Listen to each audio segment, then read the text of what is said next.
सुल्तान महमूद गजनवी एक बहुत बहादुर और आदिल बादशाह था। बहादुरी के साथ साथ वो अपनी नेकी, रहम दिली और इंसाफ पसंदी की वजह से भी मशहूर था। उसकी आदत थी कि वो भेस बदलकर रात के वक्त शहर की गलियों और कोचों का चक्कर लगाया करता था, ताकि रियाया के हालात से बाखबर रहे और उनकी तकलीफों का अंदाजा कर सके। एक रात वो इसी तरह शहर का गश्त करते हुए एक सुनसान और वीरान मकाम पर जा पहुंचा। वहां उसने देखा कि 4 आदमी आहिस्ता आहिस्ता आपस में बातें कर रहे हैं। सुल्तान उनके करीब गया और बोला, भाइयों, यहाँ क्या कर रहे हो? उन्होंने बेधड़क जवाब दिया, मियाँ, हम चोर हैं और चोरी के मुतालिक सलाह मशवरा कर रहे हैं। फिर तो तुम मेरे साथी हुए। अगर मुनासिब समझो तो मुझे भी अपने साथ शामिल कर लो। वो कहने लगे, हम किसी को अपने साथ इस वक्त तक शामिल नहीं करते जब तक इसमें कोई खास खूबी ना हो। पहले अपनी खूबी बयान करो, फिर फैसला करेंगे। सुल्तान ने कहा, खूबी तो मुझ में भी है, लेकिन अगर तुम बुरा ना मानो तो पहले तुम अपनी अपनी खूबियां बयान करो, फिर मैं अपनी खूबी बताऊंगा। एक चोर बोला, मेरी खूबी यह है कि मैं सूंघ कर खजाने की जगह मालूम कर लेता हूं, चाहे वो पहाड़ के गार में हो या जमीन के अंदर। दूसरा बोला, मैं जानवरों की बोली समझता हूं। तीसरा बोला, मैं मजबूत से मजबूत ताला बगैर चाबी के खोल सकता हूं। चौथा बोला, मैं जिस शख्स को एक बार देख लूं, चाहे अंधेरे में ही क्यों ना हो, दोबारा देखने पर फौरन पहचान लेता हूं। यह सुनकर सुल्तान ने कहा, मेरी खूबी यह है कि अगर कोई मुजरिम फांसी के तख्ते पर भी खड़ा हो और मैं जरा सा सर हिला दूं तो वो फौरन रहा हो सकता है।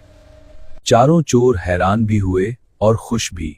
कहने लगे, तुम तो हम सबसे बढ़कर निकले, अब हमें किसी बात का डर नहीं। चुनाचे उन्होंने फैसला किया कि आज रात शाही महल में चोरी की जाएगी।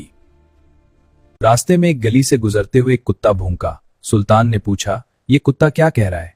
जानवरों की बोली समझने वाला चोर बोला, ये कह रहा है कि तुम पांचों में से एक सुल्तान है। भला हम में से कौन सुल्तान हो सकता है?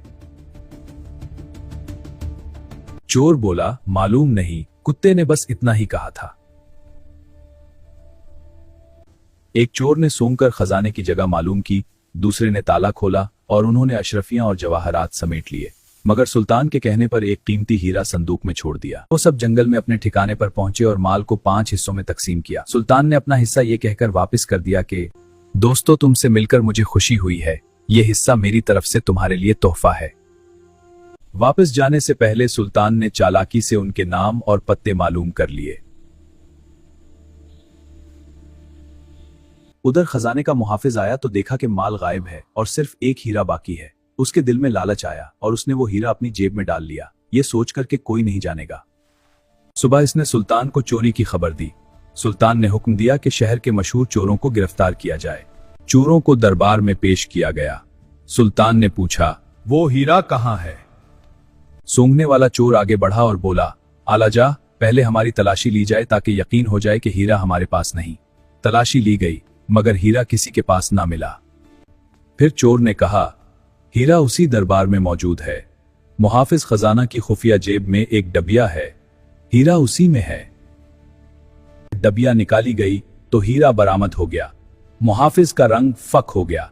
सुल्तान ने उसे गिरफ्तार करवा दिया और फरमाया, उसे गिरफ्तार करो। फिर सुल्तान ने चोरों की तरफ देखकर मुस्कुराकर कहा, तुम सब आजाद हो।